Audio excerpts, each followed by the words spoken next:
Hello people, Pazzi here. Welcome back to ABC Murders. We're near the end. So, again, the ABC guide.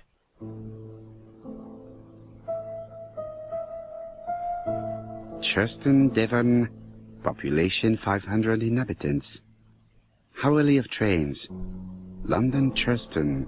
Trains of evening. London, 6:45 p.m. Newton about 11 a.m. Churston, 11:45 a.m. London, 11:45 p.m. Newton about 6:08 a.m. Churston, 7:15 a.m. Evening trains.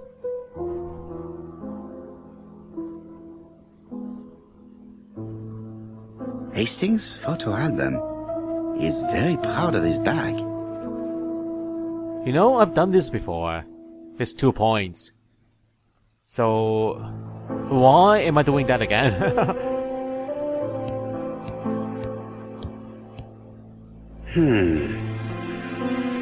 What about that crocodile?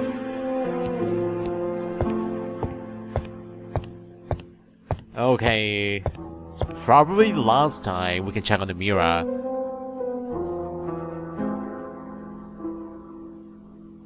And yeah, it's in perfect shape. That's good enough. Good enough for the party. Revolver. The white ammunition are blank cartridges. The others are real bullets. Okay, so these are the fake ones. These are the real ones. I have to choose the type of bullets to load. What? Choose the ones?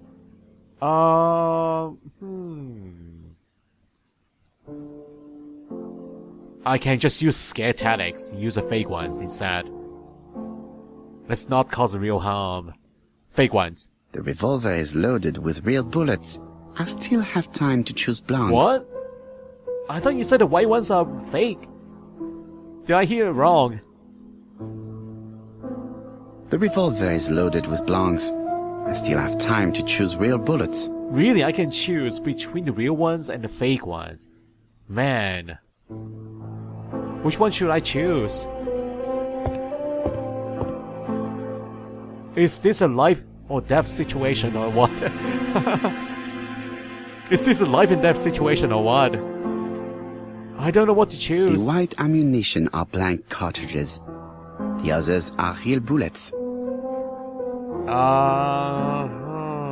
I don't know. I'll choose the fake ones. The revolver is loaded with blancs. I still have time to choose real bullets. Yes, I have decided fake ones. Yes, the fake ones. I made up my mind. Newspaper articles, any new ones today? Yeah. ABC Affair, Terminus, Doncaster. Daily Flicker, September the 11th, 1935. ABC Affair, Terminus, Doncaster. Japp and Poirot arrest the killer. A.B. Cost is the name of the alphabet murderer. The police have arrested him in a hotel in Doncaster. He was preparing to kill his fourth victim, Mr. Dick Dudley Dunbar, the establishment's manager. Mr. Dunbar owes his life to the miraculous intervention of Inspector Japp of Scotland Yard and Detective Hercule Poirot. Yes. The Lancet, September 11th, 1935. General Medical Journal. The alphabet murderer is not psychotic, according to Professor Thompson. In an early issue, we claimed that the alphabet murderer was not psychotic. Our assertion has just been confirmed by Professor Thompson, a Scotland Yard expert, who has spoken to the prisoner at great length. Not all obsessional killers are psychotic, he explained. It is true that Kirst has a disturbed personality and memory disorders. Well. But his amnesia, whether real or pretended, does not alter the fact that he was perfectly lucid at the time of his acts. Therefore, he will not escape punishment. Wait till he finds out that he is not the actual murderer.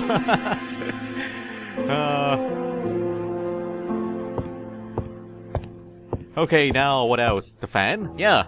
It's a bit hot in here. Let's turn on the fan. Ah, some cool air. Yeah, the fresh breeze. Okay, suppose I have to give the gun to Jab.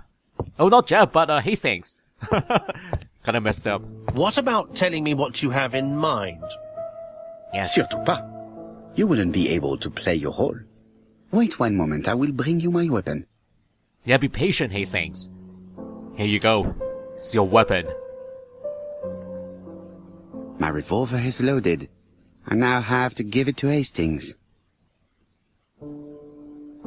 Yes. Oh, it's pointing right at me.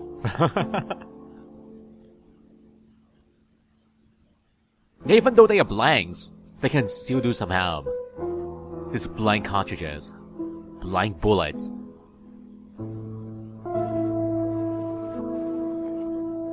Voila, I entrust you with my weapon. It has hardly been used, it is almost new.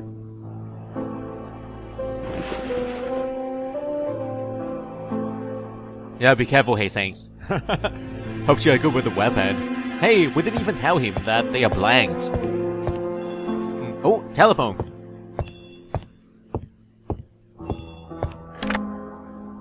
Chief Inspector, is that you? Yes. Sorry, but we haven't found anything. Have you checked the typewriter? And the packaging, the letter, and the ribbon reel. We've only found prints left by Cust and his landlady. Well, never mind, I shall make do. So, are you still going to hold your meeting? Of course, Chief Inspector. I can hear my guest coming up the stairs. Why have you brought us here, Mr. Poirot? Since Cust's arrest, I thought it was all done and dusted. Miss Gray formally identified him, as well as Miss Barnard. Yes, and the stockings he saw drove the same brand as the ones found at my aunt's. This is all true. However, a case is not closed if some questions remain open. And one question is, why did the murderer send me his letters? Why did he challenge me, Hercule Poirot? Perhaps he wanted to play with you, to taunt you. Xenophobia? Maybe he didn't like you because you're foreign. I may be wrong, but maybe by provoking you he was looking for glory? All these theories should be studied. Let us now try and get our brain cells to work. Yes. We have new questions now. Why did the murderer make a mistake in the address? He did it on purpose. I'm sure. Piece of envelope with the wrong address. The body was still warm. The letter's late arrival saved the murderer. Yes, definitely. Poirot's address is not very well known. The murderer challenged Poirot because he has an inferiority complex. No.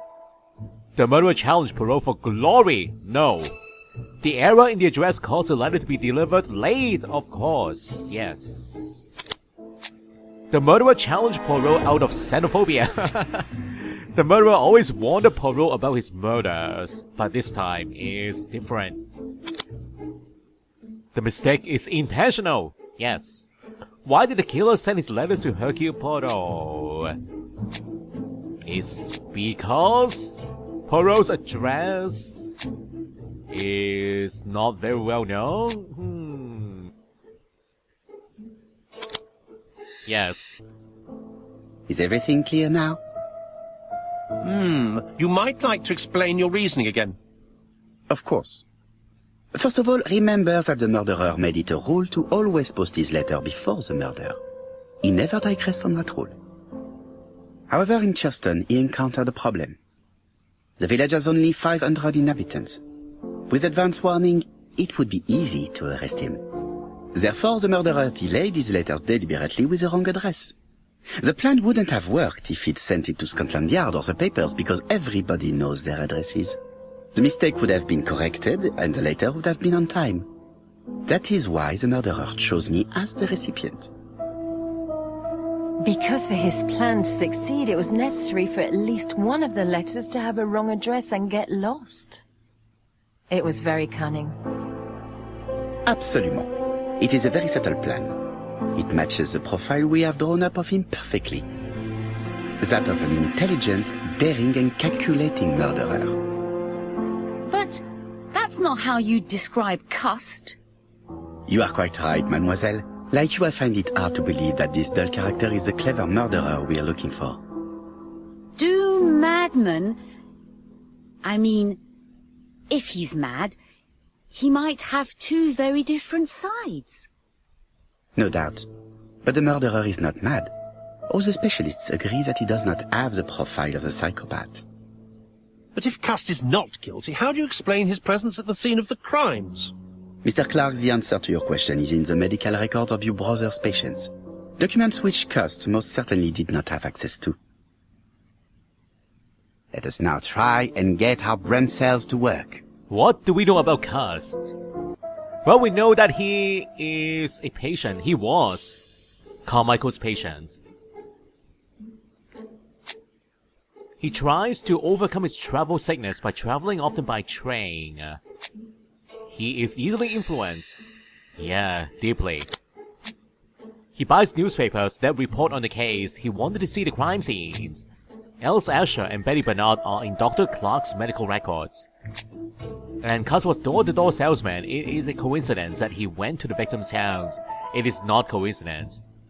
No. He went to Backsuit because he wanted to swim. He was in the war and has never been quite the same in the head since. Yes. Cust was wounded during the war. The murderer found a way to access Dr. Clark's medical records and tried to burn them in order to hide his tracks. Okay, we are talking about Cust here, so wounded in the war. Okay, maybe not this one. Not easily influenced. We want facts. He was wounded during the war. No? No.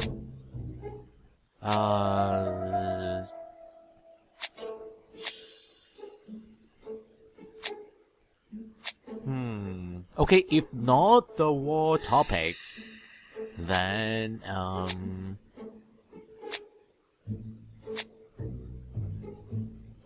what do we know about Cust?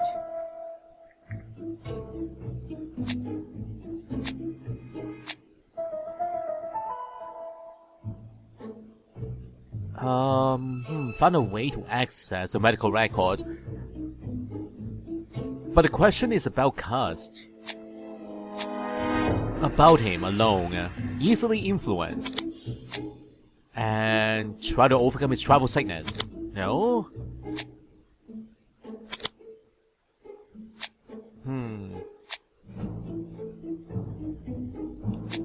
How do I answer the question? What do we know about Cust? The real facts. He was wounded during the war, that is a fact.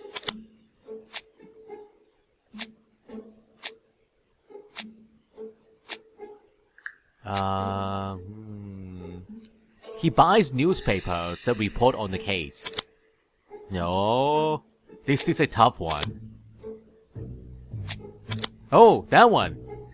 So Cust is mentally fragile and easily to manipulate. So that choice, what was that again? Oh, easily be influenced, yes. So wounded in the war. How to explain Cust's presence at crime scenes? Real killer employed him. He sent him his schedule, so...